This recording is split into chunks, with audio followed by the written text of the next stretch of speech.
She was 10 centimeters dilated, gripping a hospital bed rail so hard her knuckles had gone white, screaming through the hardest moment of her life. You always And know her how to make husband me was laugh. 20 minutes away, in a hotel room, I miss taking you too. selfies, while Jessica Calloway was tearing herself apart to bring his daughter into the world. Liam was in a 5-star suite with another woman, and that woman had just posted their photo on Instagram. Geotag and all. Time-stamped. Public. While the labor and delivery monitor was still beeping in room 3B, Jessica did not find out from a private investigator. She did not find out from a suspicious text or a late-night confession. She found out from her sister, who was sitting in the visitor's chair, scrolling through her phone between contractions, and stopped scrolling. And what Jessica did next, 30 seconds after holding her newborn daughter for the very first time, is the reason we are telling you this story today. Because this is not just a story about a man who cheated. This is a story about what a woman discovers she is capable of when everything she built is burned to the ground on the worst night of her life. Stay with us. Lesson statement, 1 sentence. The most dangerous betrayals are not the ones that break you in public. They are the ones that find you at your most open, your most trusting, your most beautifully vulnerable, and what you do in that moment will define not the end of your story, but the beginning of the real one. Meaning and value. Why this story matters. This story is for every woman who has ever explained away a feeling she should have listened to. For every person who has sat in a parking lot or a hospital corridor or a kitchen floor and wondered, how did I not see this coming? The answer almost always is that you did see it. You felt it in the change of a laugh, in a name mentioned 1 beat too casually, in a keyboard rhythm that did not sound like work. You saw it, and you loved someone enough to look away. Jessica's story does not ask you to stop loving people. It asks you to stop abandoning yourself in the process. It asks you to build your 8-tab spreadsheet, to know the name of a good attorney before you need one, to understand that the floor of your kitchen at 3 in the morning is not the final destination. It is just the place where some people stop and others decide to get up. The women who get up are not stronger than you. They just had one person who showed up at 3 in the morning with coffee and a business card and a fire pit they had absolutely no idea how to assemble. Be that person for someone, and find the one who will be that for you. If you made it to the end of this story, you already know it was not just entertainment. Something in it reached you. Maybe it was the hospital room. Maybe it was the kitchen floor.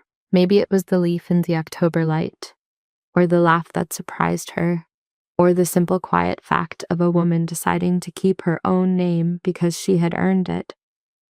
Whatever it was, that feeling is worth something. If this story gave you something, a moment of recognition, a breath of relief, a quiet reminder that survival is possible and starting over is not the same as losing, please give it a like. It costs you nothing, and it tells us to keep going. Leave a comment and tell us, who is your Sarah? Who shows up at 3 in the morning? We read every single one, and some of your answers are going to mean more to the next person who reads them than anything we could write. Share this with the woman in your life who needs to hear that the floor is not the end. You probably already know who she is. And if you want more stories about the extraordinary things ordinary people do when everything falls apart and they choose, quietly and without applause, to build something better, subscribe to this channel. We will be here. Every story we tell is for someone who needed to hear it today. There is a specific kind of silence that only exists in hospitals at night.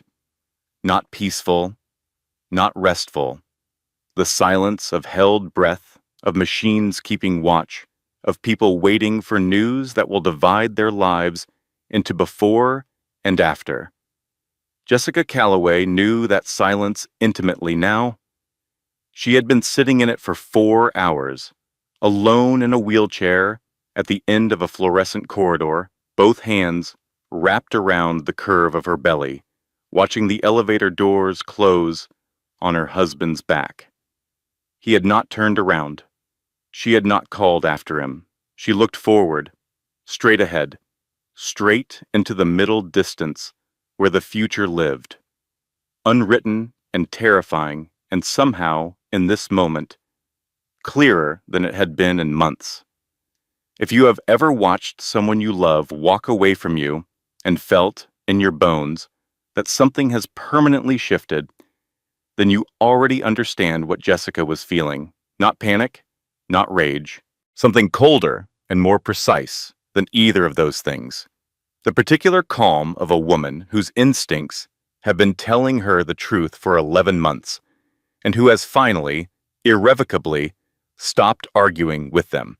She would tell you later that the moment she stopped believing him was not in that hospital corridor. It was not the night everything fell apart. It was not even close to the end. It was 11 months earlier. A Tuesday evening in their kitchen. Liam had been on the phone with someone and he had laughed. Not his public laugh. The generous, warm laugh he deployed at dinner parties and work events. His private laugh. The one that lived in the quiet between two people who know each other completely. The one she had believed, until that Tuesday, belonged entirely to her.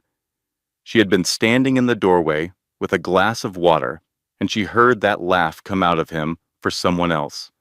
And she thought, that laugh does not live here anymore. She should have listened to that thought. She wants you to listen to yours. But this is not a story that begins at its ending. It begins 11 months before that hospital corridor in a craftsman house on a quiet street in Connecticut, where the maple trees turned spectacular every October, and a woman named Jessica Calloway was building, with extraordinary care, the life she had always wanted. The house was her masterpiece. 3 years of intention lived in every room. The kitchen had open shelving lined with mismatched vintage dishes that looked accidental, but were the result of 18 months of deliberate thrift store excavation. The living room had a fireplace she had tiled herself on a long weekend. The hallway had photographs she had printed and framed, a timeline of a life that looked from the outside exactly like what it was supposed to be. In the nursery. The nursery was sage green, the soft green of morning light through leaves, not aggressive or ambitious, just quietly hopeful.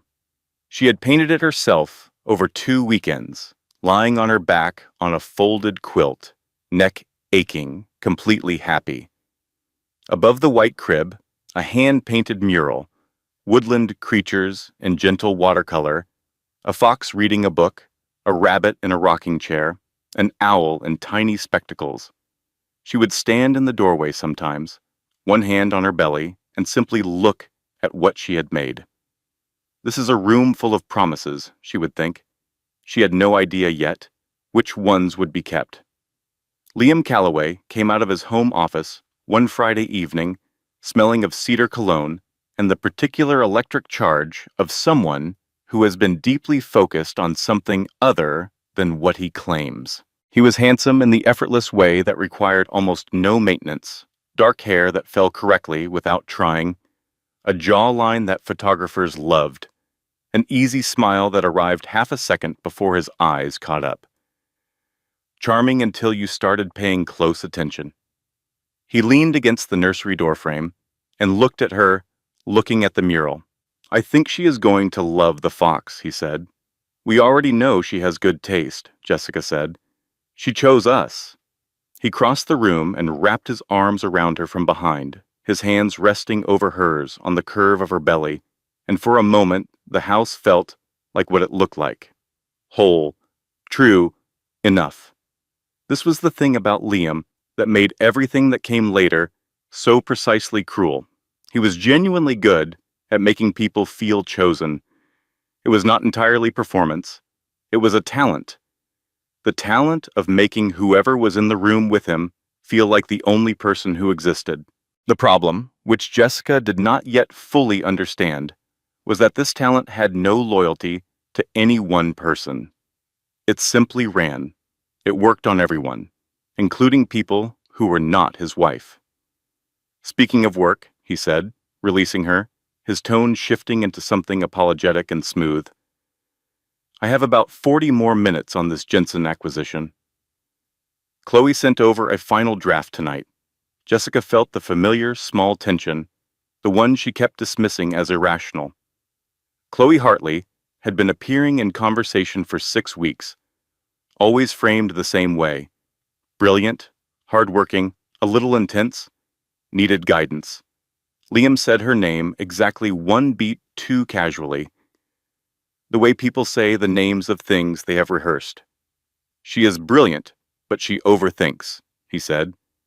"If I do not look at this tonight, she will spiral all weekend."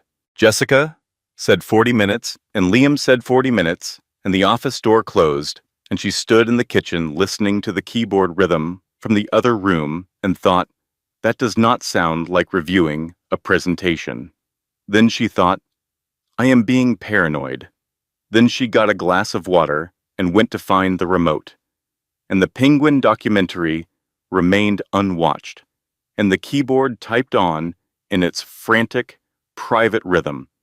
And outside the window, the Connecticut night was dark and full of things she had not yet allowed herself to name. Here is what experience and research and the accumulated wisdom of women who have been exactly where Jessica was standing will tell you. The first warning sign is almost never dramatic. It is not a lipstick collar or a late night call. It is a laugh that belongs to someone else now, a name that appears too casually, too often, explained too smoothly. Your instincts are not irrational. They are data. The most important thing you can do when something feels wrong is resist the deeply human urge to explain it away. Not because you should assume the worst, but because your future self deserves the courtesy of your present honesty. Jessica's sister Sarah had a different policy entirely. Sarah Mitchell arrived the following Wednesday to help pack the hospital bag, a task she approached with the gravity of a military operation and approximately none of the organizational restraint Jessica had applied to the color-coded Ziploc system already in place. She surveyed the bag and immediately began adding items. "Pickles," she announced, placing a jar inside. "Sarah, for after. You will want something salty and aggressive. There is a cafeteria. The cafeteria has Jell-O and institutional optimism. You need pickles." She added a celebrity gossip magazine. "For the waiting parts, I will be in active labor. There are no waiting parts. There are always waiting parts. Labor's 40% waiting, 30% screaming, and 30% wondering why you did not get the epidural sooner." She reached into her bag and produced a small white device.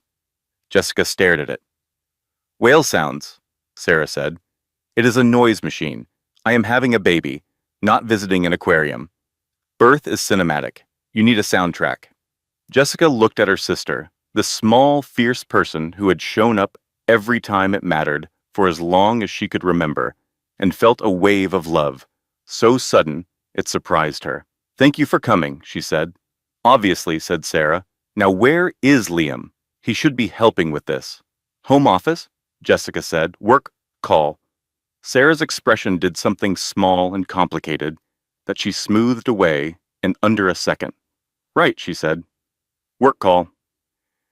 She added the whale machine to the bag and did not say anything else about it. But that night, after she drove home, she opened a spreadsheet on her laptop that she had started 6 weeks earlier. She titled it Liam, a study in red flags. She added a new entry to tab 3, which was called Chloe Hartley Frequency of mention. She had been paying attention for months. She was going to keep paying attention, and she was going to be ready. The changes were small.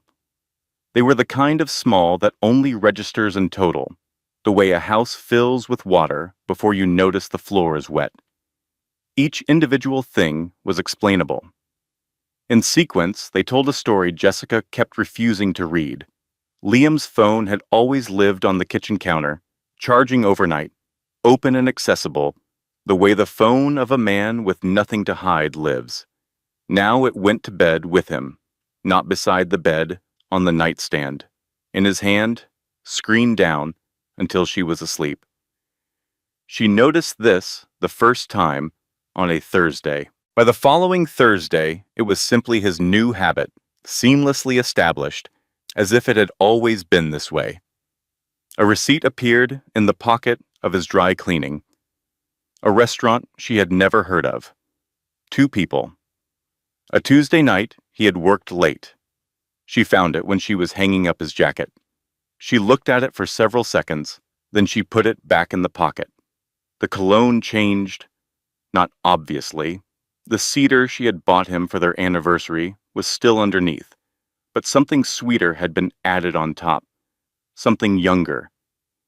She mentioned it once, casually, in the kitchen one morning. He said a client had given him a sample. He said it the way people say things they have prepared in advance. The late nights multiplied.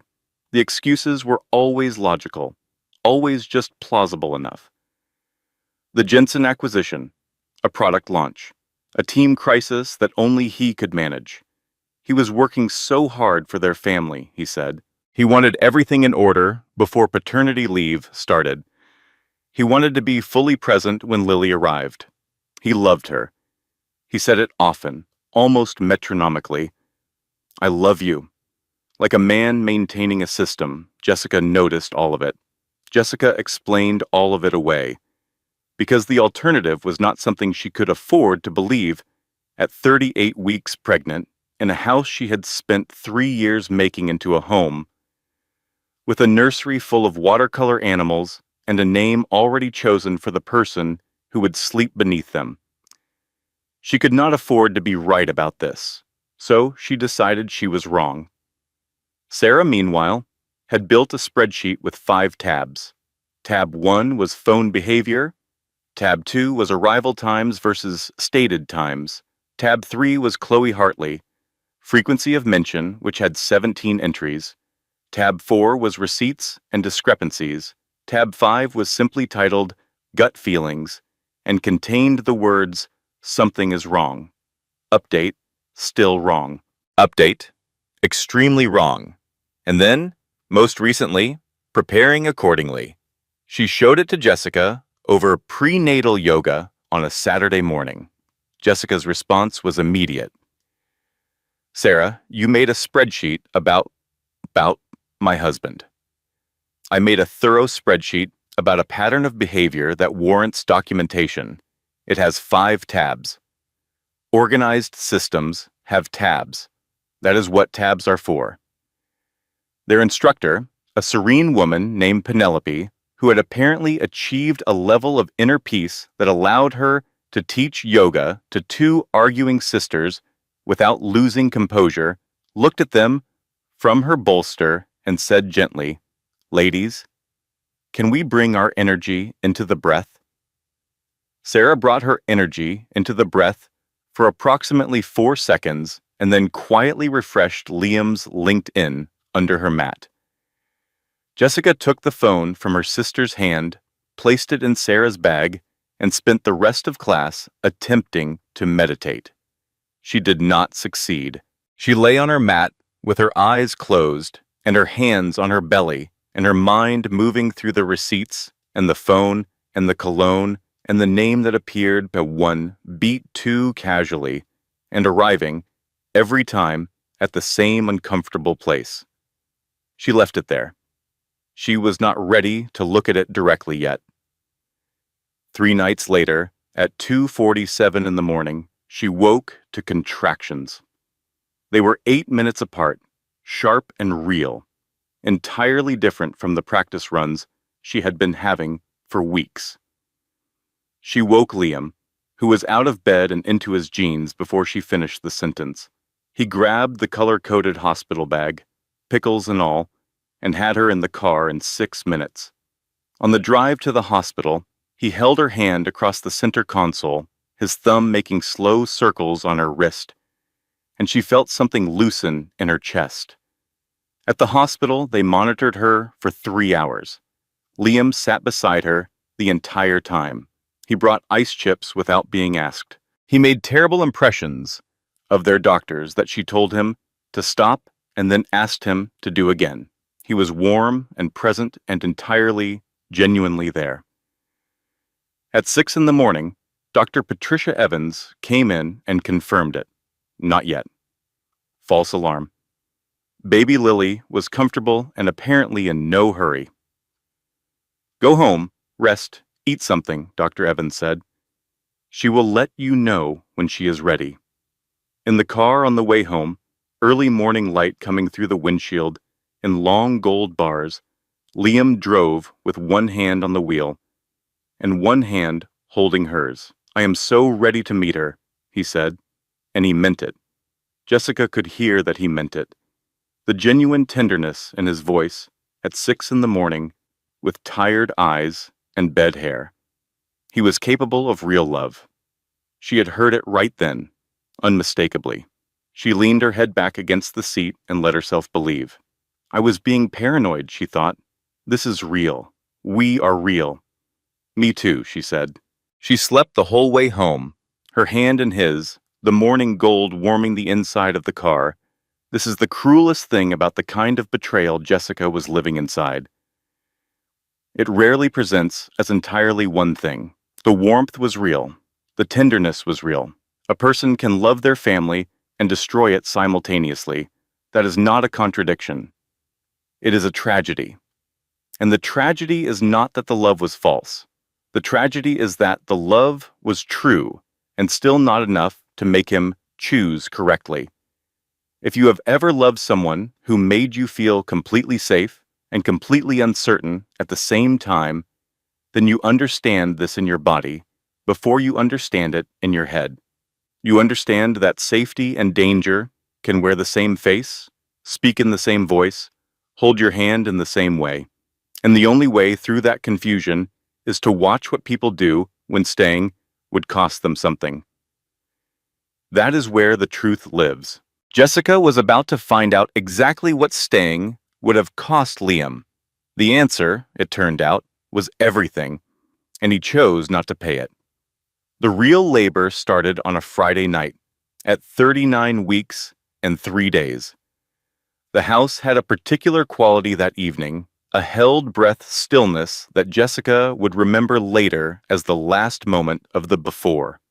She had spent the afternoon in the nursery, rearranging things that did not need rearranging, refolding the tiny onesies in their lavender-scented drawer, straightening the owl in the mural who was already perfectly straight, standing in the doorway with both hands on her belly, thinking, soon. Liam had been in his home office since 4 in the afternoon. The keyboard rhythm was wrong. She could hear it from the kitchen, fast and uneven, the rhythm of a personal conversation, not a work document. Stop, start, long pause, rapid burst. The pattern of someone choosing words carefully for someone who mattered. She stood in the hallway outside his door for 30 seconds, listening.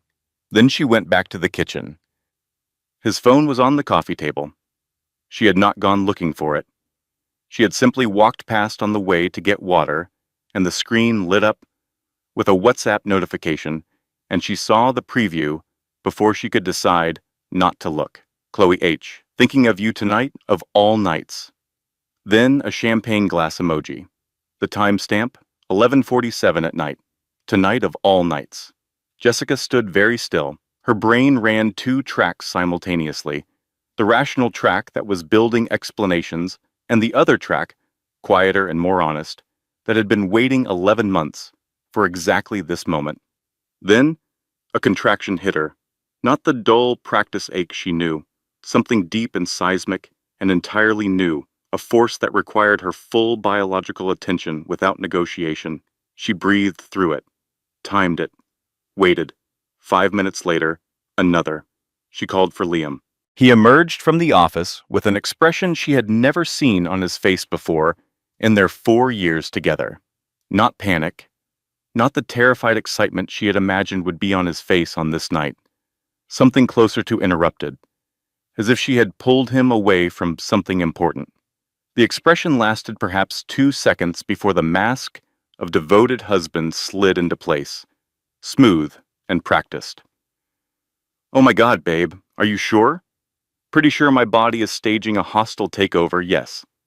He ran a hand through his perfect hair. "Okay. Hospital bag. It is by the door.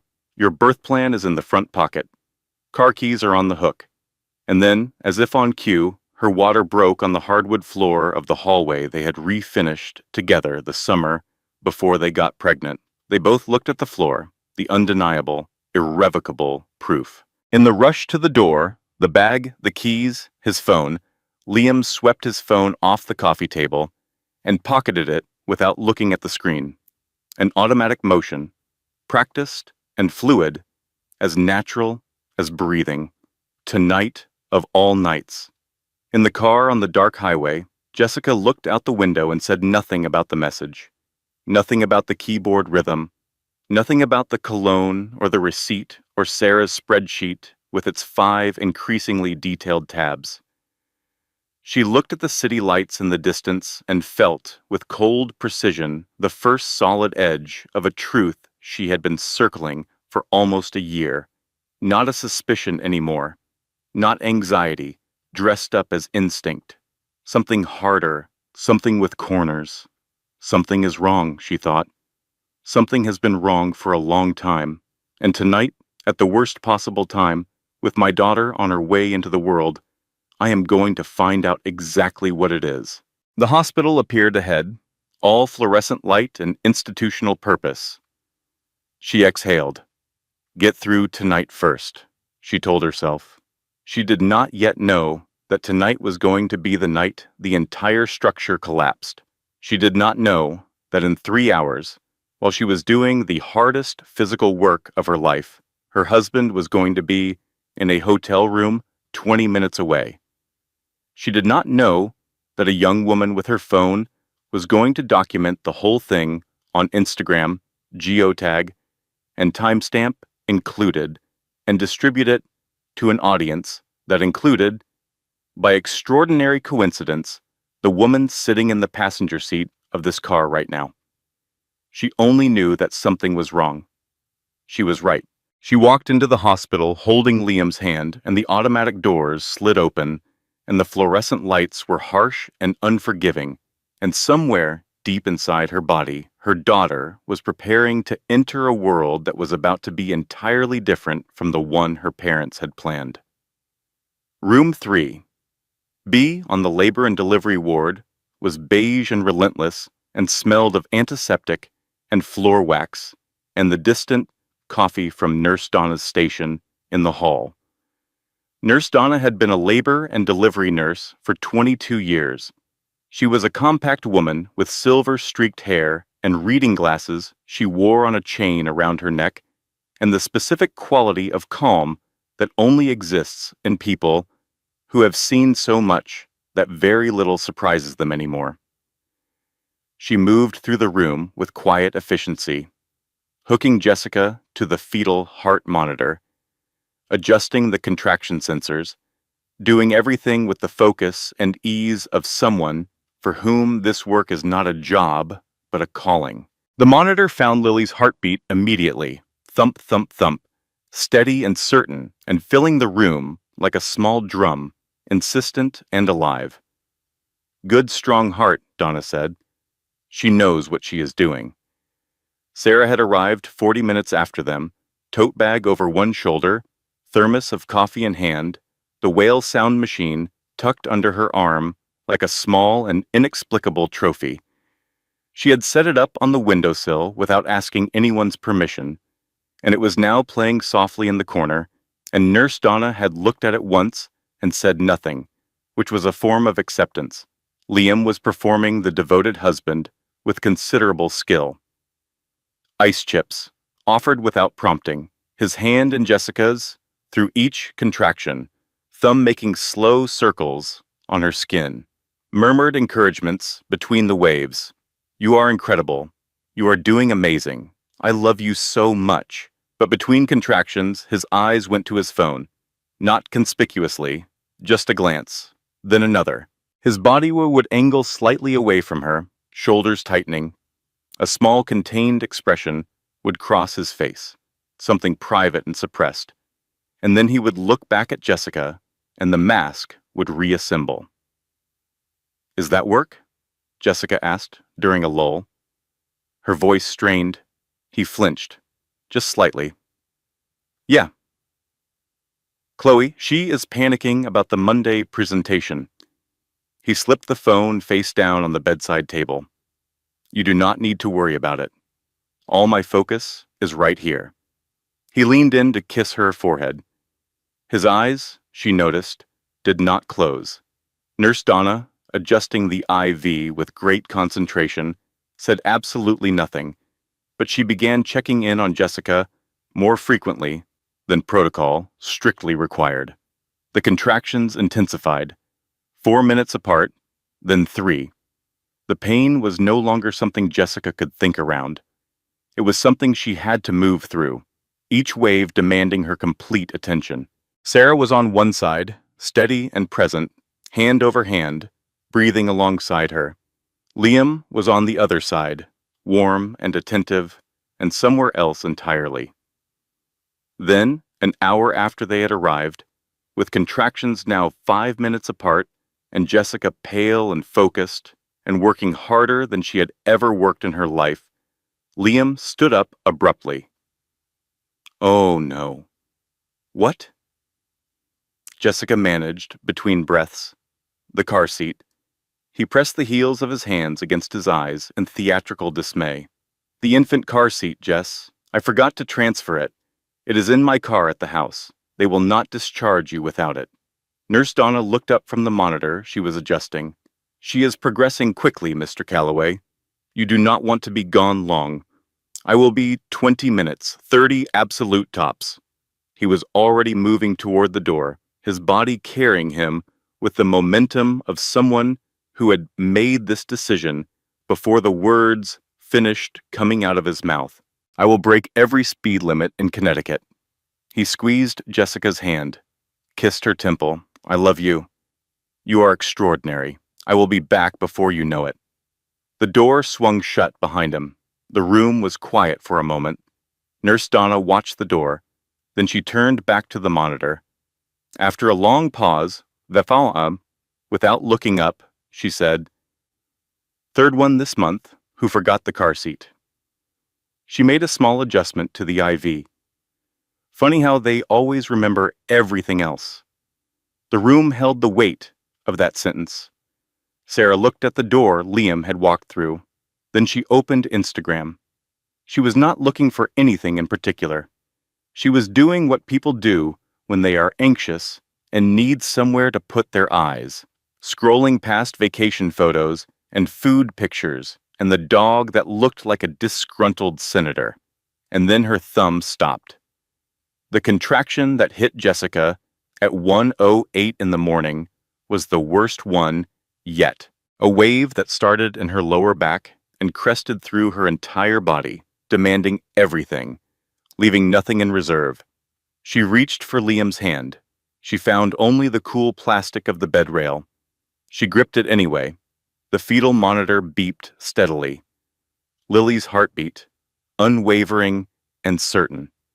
Sarah set her phone face down on the chair and came to the bedside, both hands closing over Jessica's. I am here, Sarah said. I am right here. Breathe with me. Jessica breathed. The contraction passed. She lay back against the pillow with sweat on her forehead and the exhaustion of a body doing the hardest work it will ever do, and she looked at the empty chair where Liam had been sitting, and she looked at the door, and she looked at the distant glow of the city through the window. He was out there somewhere, in all that light, and she was here. A sound escaped her that was smaller than crying, more private. The sound of a woman who has been beholding a hope in both hands for a very long time and has just felt it begin to give way. "Hey," Sarah said softly, "come back to me." Jessica looked at her sister. "You do not need him to do this," Sarah said. "You never did. This is the truth that gets buried under everything else when a relationship is unraveling. You often do not need what you think you need. You have been doing the work all along, carrying more than your share, building more than was visible." What Liam's absence revealed was not a deficit in Jessica. It was a clarity. She had the strength. She had always had it. She just had not yet had to use it alone. She would find out tonight exactly how much of it she had. It turned out to be more than enough. Liam Calloway did not drive home. He knew the exit. He passed it at 65 miles an hour without touching the brake. The quiet suburban street with its maple trees disappearing in the rearview mirror. His wife in a hospital bed 3 miles behind him. His daughter hours from arriving in a world he was about to make significantly more complicated. The Grand Meridian rose ahead, all glass and steel and the particular arrogance of buildings that cost too much to apologize for it. He pulled into valet parking. He sent a text. "I'm here, room 1208. He had booked the room 10 days ago under a false name, paid with a credit card his wife did not know existed. He had told himself it was a pressure valve, a final breath before the rest of his life sealed around him. He had been constructing this story for 6 months, adding detail and justification as needed, and he was very skilled at not looking at the construction directly. The room was obscenely beautiful. Floor-to-ceiling windows with a panoramic view of the city as laid out below, like something magnificent and indifferent. A bed that cost more per night than most people's weekly grocery budget. Chloe Hartley was standing at the window, silhouetted against the city lights, wearing a black dress that had been chosen with great care to look as though it had not been. She was 24 years old and luminous in the way of people who have not yet been asked to pay for anything. "I was starting to think you were not coming," she said. "My wife just went into labor," he said. The words spoken aloud in this room tasted like ash. Chloe's expression shifted.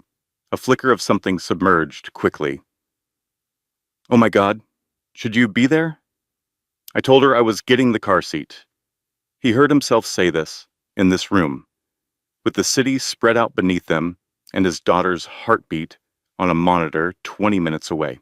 The man who had meant every word on that early morning drive home from the false alarm, the man who had genuinely wanted to be the person this life required of him, that man was standing in this room, and Liam could not locate him. "We better make it count then," Chloe said, phone already in her hand. "But first, don't. Not with me in it. Oh, come on, look at this view. The lighting is incredible." "Chloe." She was already pressing her cheek to his, angling the phone upward, puckering her lips. "You look so serious. Look powerful, not guilty." He reached for the phone. She laughed and pulled back. The shutter sound. Once, twice, 3 times. She tapped her screen, typing rapidly. "What are you doing?" "Just posting to my story. My friends are going to love this hotel." "Chloe, do not post anything with me in it," she pouted. "We look good. Do not be boring." She typed a caption. "Stolen moments with my favorite person." She added the location tag, the Grand Meridian Hotel. She hit share before he could reach the phone. A notification chimed almost immediately. "Casey already loves it," she said, pleased. Liam stood very still. The image, the caption, the geotag, his face visible, his watch the one Jessica had engraved on their third anniversary, clearly legible on his wrist.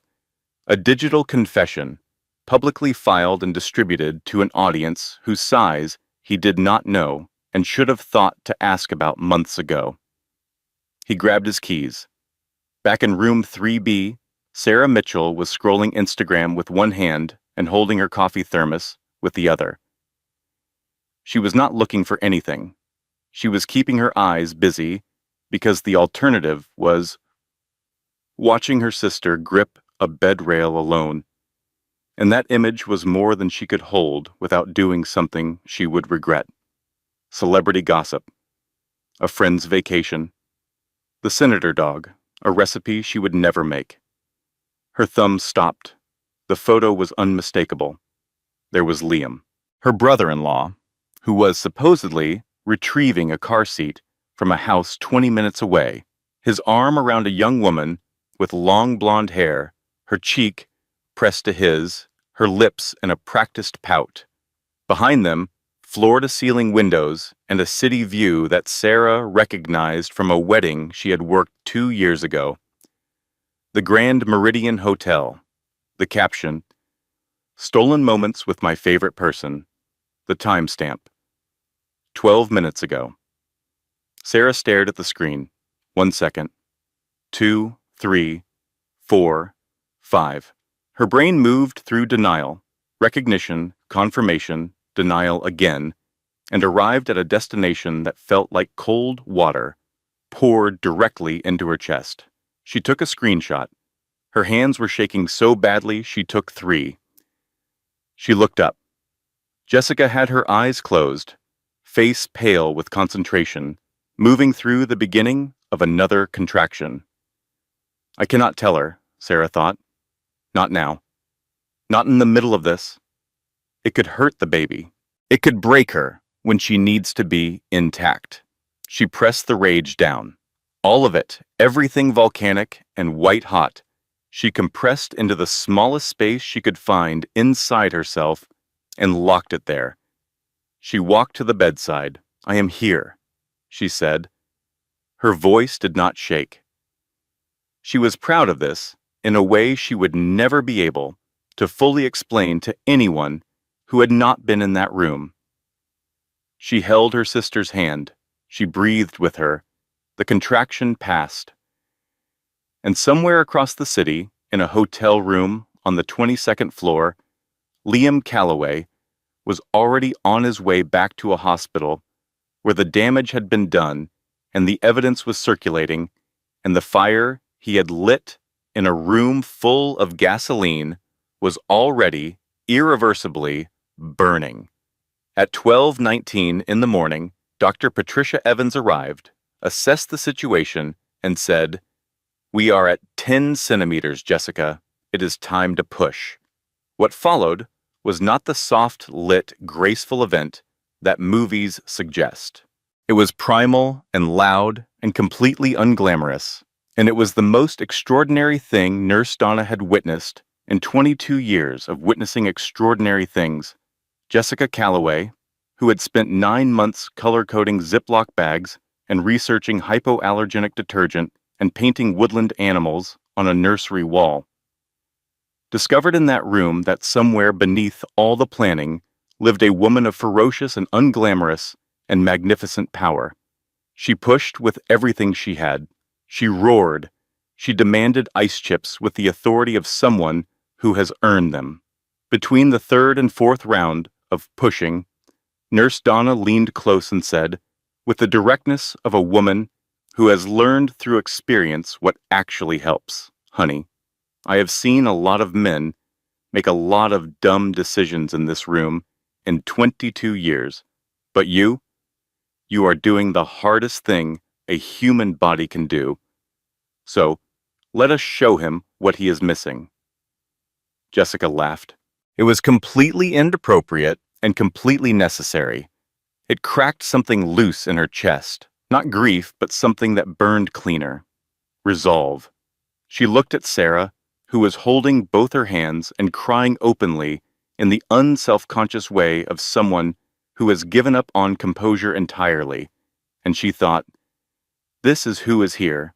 This is who showed up. On the next one, Dr. Evans said, everything you have. Jessica gave everything she had, and at 12:41 in the morning, a new sound entered the world, small, furious, absolute. Lily Claire Calloway announced her existence with the voice of someone who had the opinions about it from the first breath. They placed her on Jessica's chest, warm and vernix covered and astonishing. A small face scrunched against the shock of air and light, dark hair pressed flat against a perfect skull. Fists clenched like she was already prepared to fight for something. Jessica looked down at her daughter.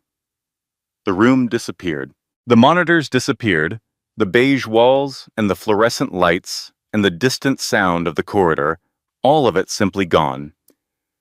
There was only this weight, this warmth, this small breathing creature who had been a heartbeat on a monitor and was now impossibly a person. "Hi," Jessica whispered.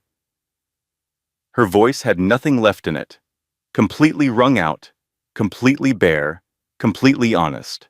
"Hi, I have been waiting for you." Sarah was taking photographs with one hand and failing entirely to wipe her face with the other, tears running freely, and she said, "She is perfect. She is the most perfect person I have ever seen," and she was.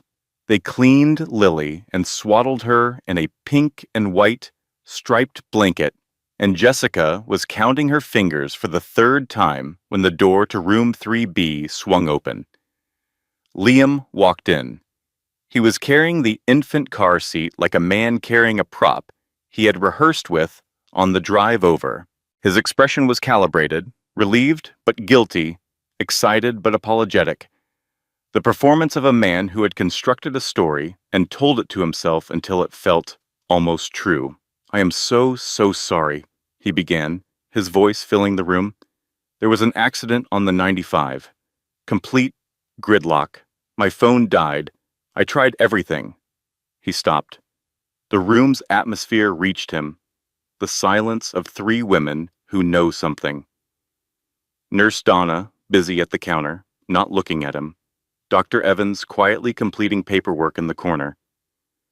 Sarah, standing beside the bed, expression offering nothing. His eyes found the swaddled bundle in Jessica's arms. Something genuine crossed his face then, underneath the performance. Wonder, or the ghost of it. The reflex of a man who, in a different version of his life, would have been standing here for the right reasons. "Oh my God." He took a step forward. "Let me see her, Jess." "You can see her from there," Jessica said. Her voice was very quiet. The quietest thing in the room. The kind of quiet that is more frightening than shouting. Liam stopped. "What is wrong?" He looked at Sarah, reaching for an ally, and found only an expression that offered him nothing. Sarah held up her phone. The Instagram post filled the screen. The hotel window, the city lights, his face, his watch, the caption, "Stolen moments with my favorite person." The geotag, the Grand Meridian Hotel, the timestamp, 12:14 in the morning. She held it steady. She said nothing. Liam's face did something that could not be undone. The car seat dropped from his hands and hit the linoleum floor with a hollow, definitive sound. "Jess, no," he started. "It is not what it looks like." "How was the hotel?" Jessica said. The quiet in her voice was absolute. "How was the hotel, Liam?" "It was a mistake," Liam said. "One stupid, meaningless mistake. I was stressed. The pressure of everything. The baby. Work. I was not thinking clearly."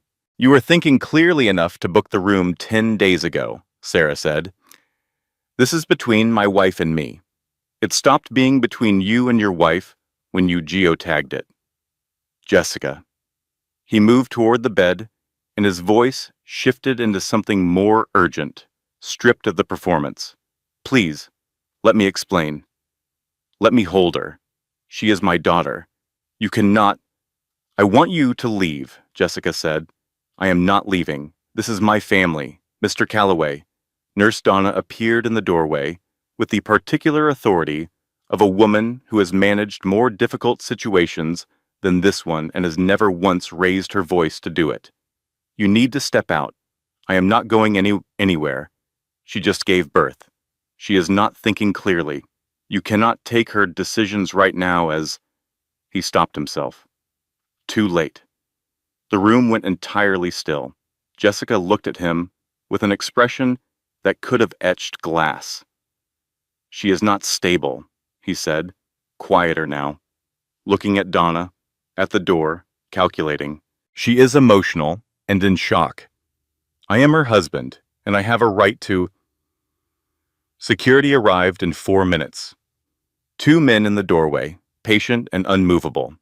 Liam was escorted out of room 3B at 1:23 in the morning, while his daughter slept in her mother's arms. Swaddled in pink and white, completely undisturbed. His words remained in the room after the door clicked shut. She is not stable. They floated there in the antiseptic air. He's going to use that, Jessica said quietly.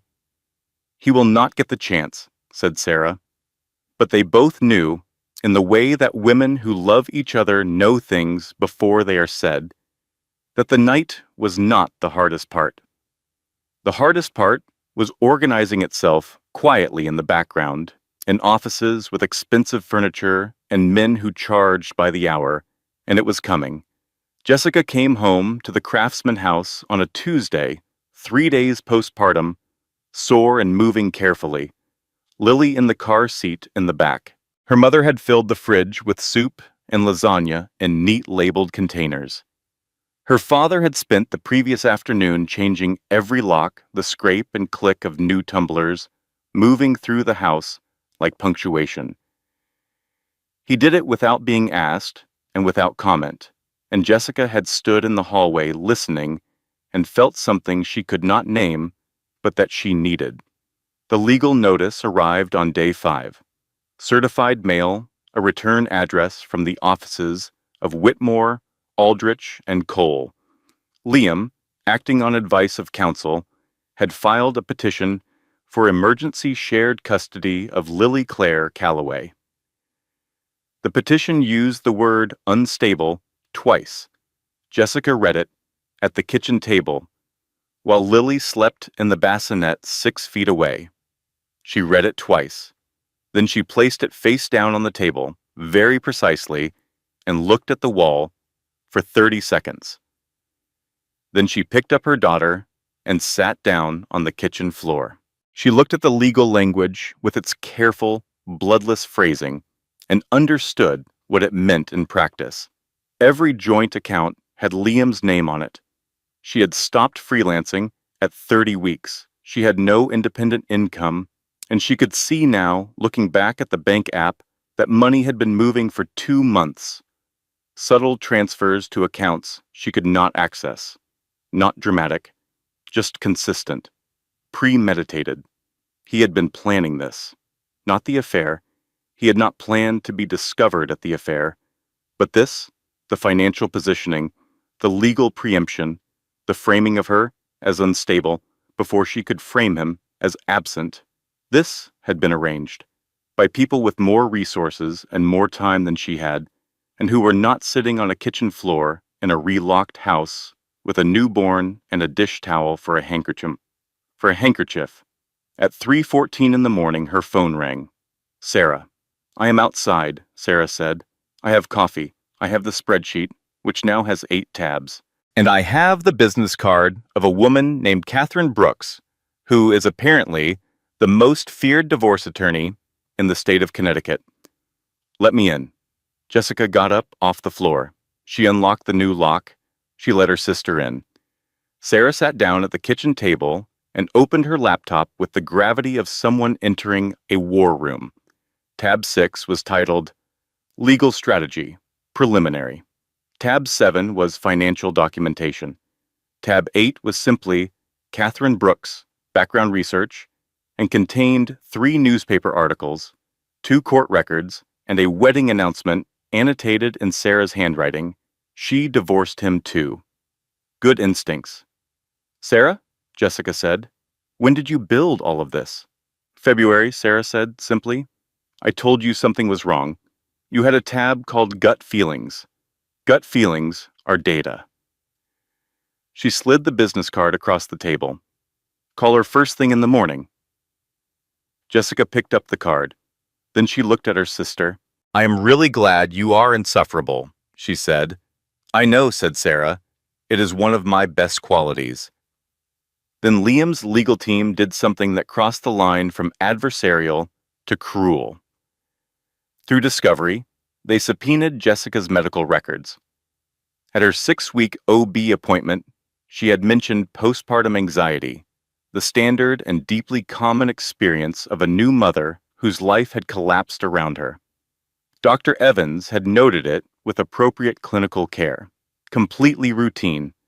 Liam's attorneys intended to present it as evidence of mental instability. Additionally, Margaret Calloway, Liam's mother, provided a written statement to the mediator describing Jessica as emotionally volatile, erratic, and overly reliant on her sister to the exclusion of appropriate spousal partnership. She wrote that, Jessica said flatly, reading the statement. She did, Catherine confirmed. Her son was in a hotel room when her grandchild was born, yes. And she wrote that I am the problem. That is what the statement says. A long pause. What do we do? Jessica said. We win, Catherine said simply. This is going to feel very bad before it feels better, but we are going to win. Here's what nobody tells you about the hardest seasons. You do not get through them by being strong every day. You get through them by knowing where to look when you are not strong, by having the number of someone who has seen this before and knows exactly what to do. Document everything. Do not move any money without legal guidance. Keep records of every communication. Get your name on every document you're entitled to. Knowledge is the one resource in a legal dispute that cannot be frozen, transferred, or used against you. Jessica had Catherine. Catherine was formidable, and they were going to win. But first, everything was going to get worse. Catherine Brooks was a machine. She filed a counter-motion within 72 hours that was, by the measured standards of family law, a controlled demolition.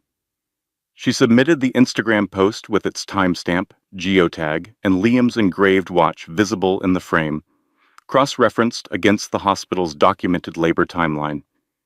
She submitted the financial transfer records as evidence of premeditated asset concealment.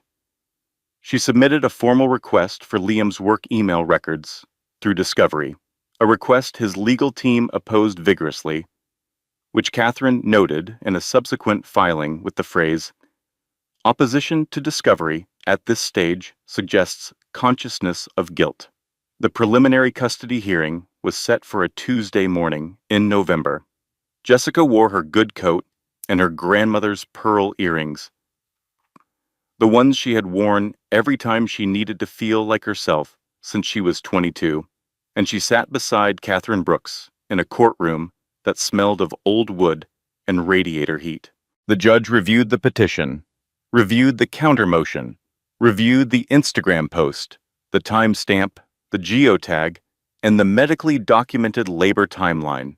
The judge denied the emergency custody petition, without sufficient merit, she said, and with some concern about the circumstances under which it was filed. She looked at Gerald Whitmore as she said this, Gerald Whitmore, whose silver tie and $400 hourly rate had not managed to obscure what the evidence made plain, absorbed this look with the expression of a man recalculating. In the courthouse hallway, Sarah did a small contained fist pump that she believed no one saw. Nurse Donna sent a text that read, "Good. He deserved worse. More soon." That night, Jessica made Lily's last bottle of the evening with something approaching peace. The kitchen was quiet in the right way. The new locks felt like hers. She was thinking about painting the living room terracotta. She had always wanted terracotta. Liam had wanted gray. Maybe the worst is over, she thought. She put Lily down. Lily went down without protest, which she was only beginning to do, and it felt like a small miracle. Jessica made tea and sat at the kitchen table and let herself be still and okay. Maybe it is actually going to be all right. Her phone rang at 9:07. Catherine Brooks. Her voice was different, the careful voice of someone delivering information that requires a particular kind of preparation. Jessica, the work email discovery came back. I need you to sit down. Jessica sat down. Liam's work emails do not only document the relationship with Chloe Hartley, Catherine said. There is a prior relationship, a woman named Rebecca Torrance. She was a project coordinator at his company 2 years ago. 6 months. It ended when she became pregnant. The kitchen was very quiet. He paid for her silence. His parents facilitated the payment. The amount? The NDA. Bill? The account it was paid from. All of it is in the emails. Jessica's hand tightened on the phone. That is not all, Catherine said. There was a pause. There is a third name. It is someone you know. Who? Amanda Fletcher. The name arrived in the kitchen like something physical. Amanda Fletcher, who had been Jessica's closest friend since the first week of college, her maid of honor, who had held Lily in this house last week with tears in her eyes that Jessica had assumed were joy. One instance, Catherine said, 8 months ago. According to the emails she told him, it was a mistake and ended all contact. She apparently intended to tell you. Then you announced the pregnancy, and she could not find the words, Jessica said. That is the indication, yes. Jessica sat at her kitchen table in her relocked house with her daughter, asleep down the hall, and her tea getting cold in front of her. She had been in this kitchen.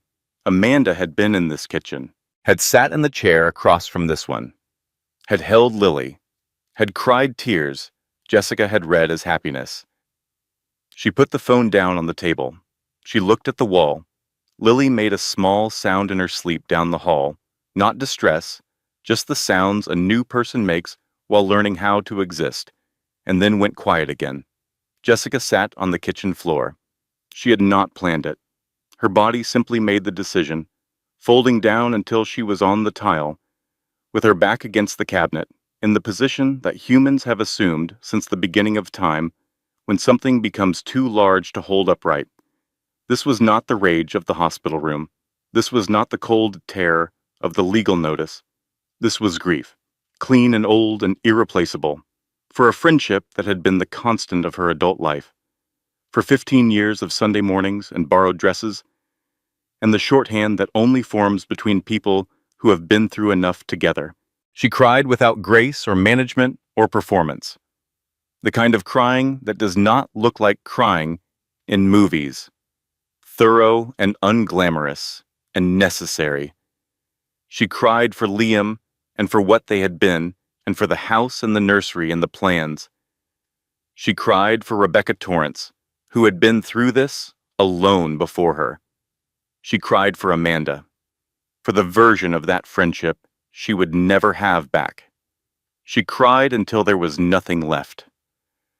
Then she wiped her face on the dish towel. She got up off the floor. She picked up the phone and called Catherine back. Add it to the file, she said. All of it. Are you sure you want to? All of it. I want all of it on the record. There is a difference between the grief that defeats you and the grief that refines you, and the difference is not in its intensity. It is in what you do when you get up off the floor. Jessica got up. She called her lawyer. She said all of it, put all of it on the record, and then she put Lily back in the bassinet, and she did not sleep, but she lay in the dark, and she breathed, and she let herself be furious and broken and clear all at the same time. That is what surviving looks like. Not strength, not composure, getting up off the floor and making the call. The divorce proceedings began in January in a courtroom with bare-limbed trees visible through tall windows and the smell of old wood and institutional radiator heat. Catherine was methodical and precise and quietly devastating in the way of someone who has been doing this for 30 years and has never once confused mercy with weakness. She submitted the Instagram post, timestamp and geotag, an engraved watch included, cross-referenced against the hospital labor timeline with millimeter accuracy. She submitted the financial transfer records and the work emails. She submitted Rebecca Torrance's signed statement, which Rebecca had driven 3 hours to deliver in person in a manila envelope without being asked. Upon learning that Liam's legal team intended to use Jessica's postpartum anxiety notation against her, Rebecca had said to Catherine, "I wish I had done this sooner. Whatever she needs."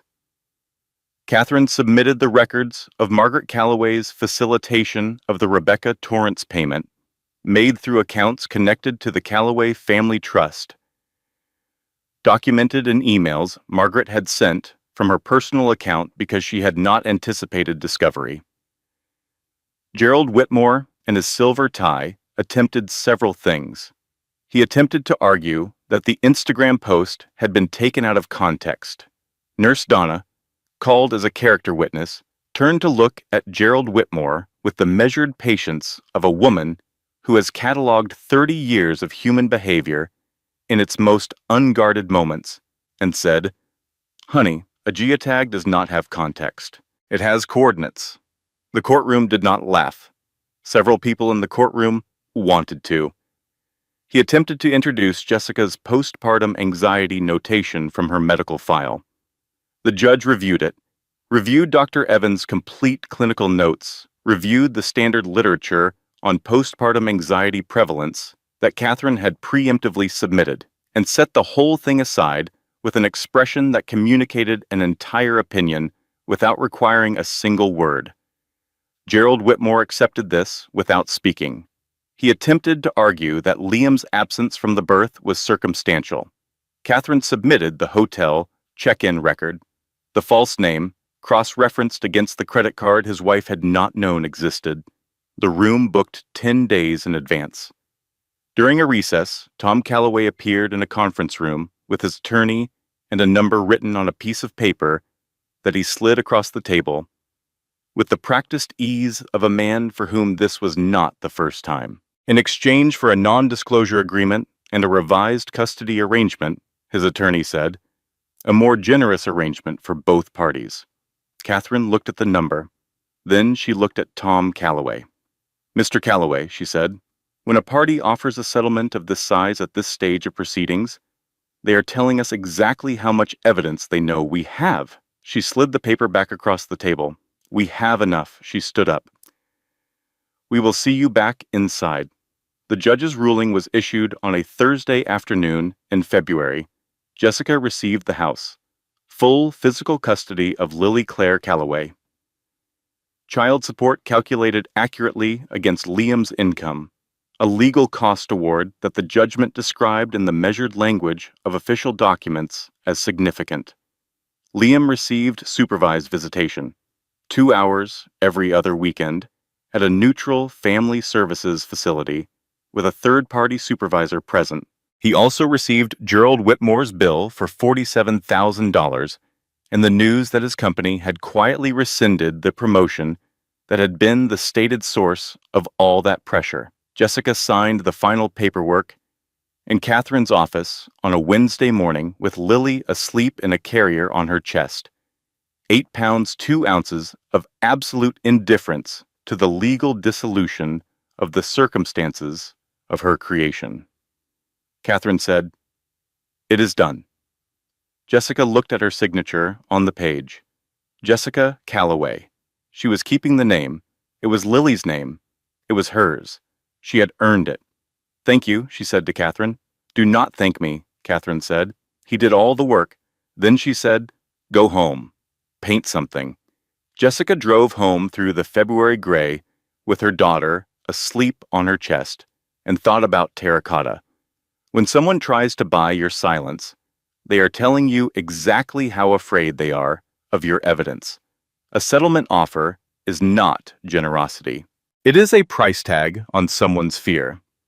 You are not required to accept it. Sometimes what matters most is not the money, but the record. An official document in a file that cannot be edited, a judgment that states clearly what happened and what it cost. Jessica had that now. It was on record. It was done. She pulled into the driveway of the Craftsman house. The new locks, the relocked life. She carried her daughter inside and put her down and stood in the kitchen in the February afternoon light and thought, "It is done." Then she went online and ordered 2 gallons of terracotta paint. She painted the living room on the last weekend of September. 2 coats, one Saturday, with Sarah helping and managing to get a significant quantity of terracotta on the ceiling in one specific area that they agreed by mutual compact never to discuss again. The color was warm and deep and unapologetically itself, the color of afternoon light through old tiles, of something she had wanted for 2 years and had been talked out of, and was now, finally, doing exactly the way she wanted. It was extraordinary. Lily was 6 months old and had become a person of exceptional character. She had opinions about her whale sound machine, firmly in favor, and about her stroller canopy, firmly opposed, and about the specific pitch of Aunt Sarah's laugh, which she found deeply funny and responded to every time with the delighted expression of someone encountering a private joke they were let in on. She had recently discovered her own hands and regarded them with the focused astonishment of a scientist who has made a breakthrough and is not yet entirely sure what to do with the implications. She weighed 14 pounds 4 ounces and was, in her mother's documented and frankly unrepentant opinion, the most interesting person she had ever met. In late September, Jessica called Amanda. They met in the parking lot of the coffee shop where they had met every Sunday morning for 8 years. Not inside, just the parking lot. Because inside was not something Jessica was ready for yet, and she was done doing things before she was ready. Amanda said everything right. She said, "I was a coward. I should have told you immediately, the moment it happened, not protected my own comfort at the expense of your right to know.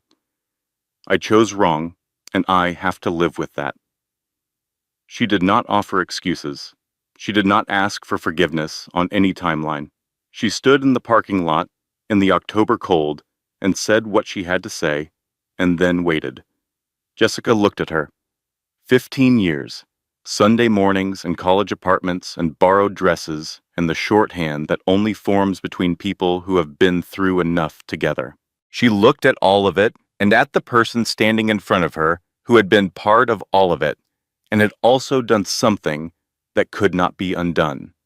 "I am not ready," Jessica said. "I do not know if I will get there, but I am not going to carry it anymore. It is too heavy, and I need my hands for other things." She got in her car. She drove home. Forgiveness, she was learning, was not a door you walked through all at once. It was a direction you turned, incrementally, on mornings when you had the capacity to turn it. Some mornings she could. Some mornings she could not. Both were allowed. Chloe Hartley sent a text in late October. "I testified in the Rebecca Torrance matter. I hope it helped." Jessica stared at it for a long moment. Then she typed back 2 words. It did. She put her phone down and did not think about Chloe Hartley again.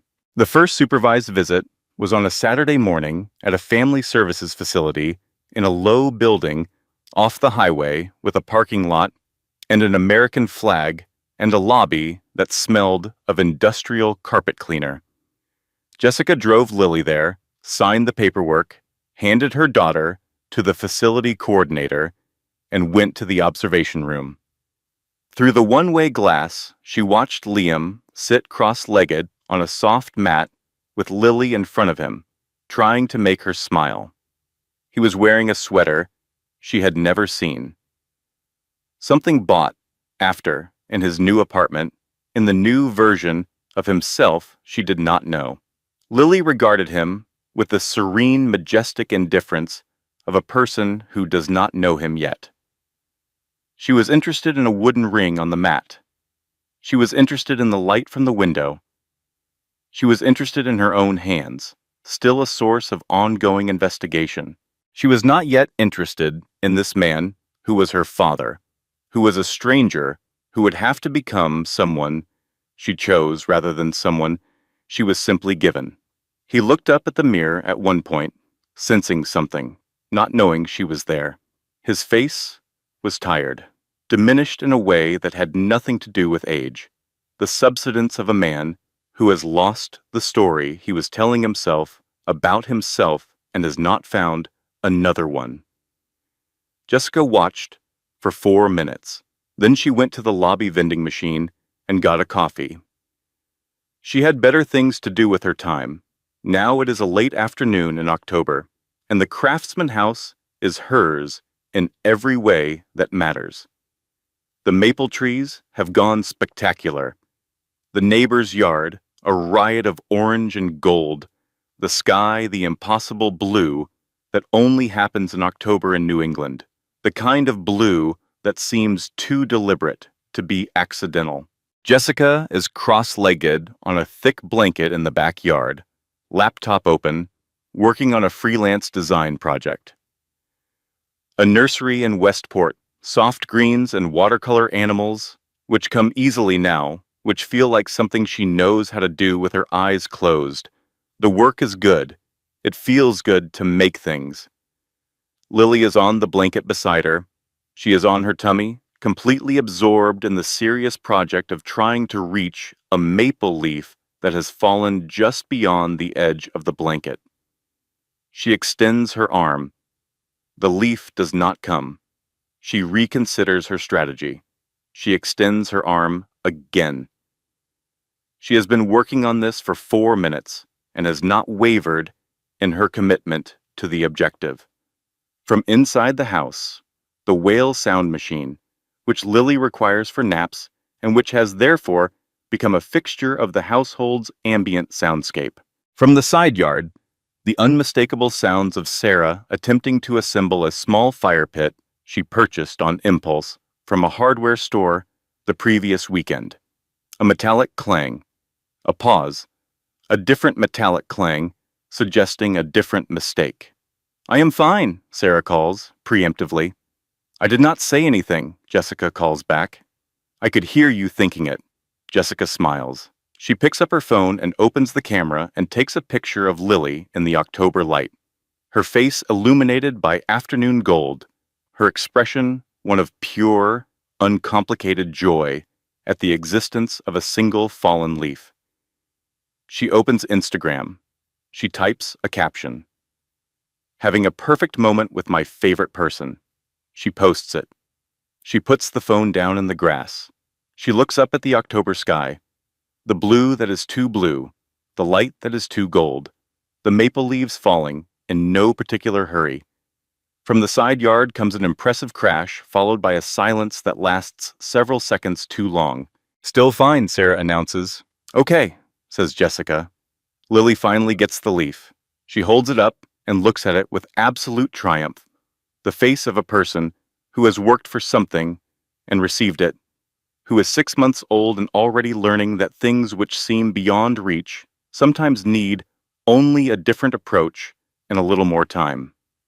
Jessica laughs, a real laugh, one that reaches her eyes, that surprises her slightly, the way real laughter does after a long time without it, like finding something you had set down and could not locate and had almost stopped expecting to find. The road ahead is still unknown. There will be harder days. Days when the grief comes back uninvited. Days when the drop-offs are difficult. Days when she wakes at 3 in the morning and has to remember again that the empty space beside her is better than what was there before. She knows all of this. She is not pretending otherwise. But today is not that day. Today is a blanket in a backyard in October. A daughter learning what a leaf is. A sister assembling outdoor furniture with approximately none of the required skills. Whale sounds from the house, terracotta walls inside, new locks on every door. Today she is okay. Today is enough. Today is, in the plainest and most irreducible sense, hers. Jessica Calloway did not get the life she planned. She built something better. Not quickly. Not without the kitchen floor at 3 in the morning. Not without grief that arrived in waves she had not predicted and did not deserve. She built it through all of that, and on the other side, there is October afternoon light, and a daughter reaching for a leaf and a laugh that surprised her. The question she wants to leave you with is not what you would have done. None of us know what we would do until we are in it. Until the bed rail is cold under our hand, and the chair beside us is empty, and the monitor is the only steady sound in the room. The question is, who is your Sarah? Who in your life is building the spreadsheet? Who arrives at 3 in the morning with coffee and a business card and a fire pit? They will absolutely assemble incorrectly. Hold on to that person. That person is the real thing. Tell us in the comments. We read every one. If this story stayed with you, if it made you feel seen or angry or less alone or quietly hopeful, that starting over is not the end of anything but the beginning of something that cannot yet be named, please give it a like and share it with someone who needs to hear it. Subscribe. We will be here, and so will you. Editorial closing statement. The content in this video was carefully researched, constructed, and manually edited by our team with a single purpose: to bring you stories that carry genuine meaning, real emotional truth, and lessons worth carrying forward. Every word was chosen to respect both the weight of the subject and the intelligence of our audience. We do not believe in content that exists only to be consumed. We believe in stories that stay with you. Thank you for watching, and thank you for trusting us with your time.